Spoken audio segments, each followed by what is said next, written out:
Aziz do'stlar, hozir men ishxonamga o'ta og'ir vaznli bitta aka kelib qolganlardan foydalanib, sizlarga bitta zo'r eksperiment ko'rsatib bermoqchiman.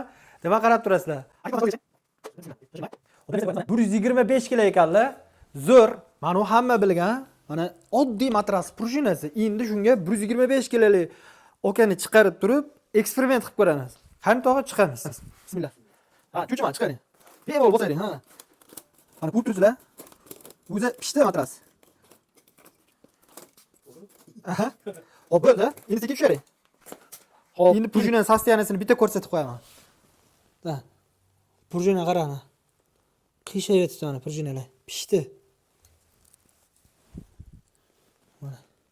Hozir videoda yaxshi ko'rsata olmayapman, lekin mana shu aniq bilinib turibdi, mana shu cho'kib qoldi mana shu territoriya. Bu hali bir marta bosishga. Buni holatini ko'rdinglar. Endi o'zimizni prujinani bostirib ko'ramiz. Hatto 125 kilo vес bilan sekin shashilma chiqaring. Xotirjam bo'lsin, majaqlaguncha bosaylik, qo'rqmasdan. Iloji bo'lsa mana. 125 kilo vес azizlar eslatib o'taman. Bo'ladi tog'a. Sekin tusharing deb qilib. Mana tushirib ol. Endi buni ham sostoyaniyasini ko'rsatib qo'yaman. Mana soldat.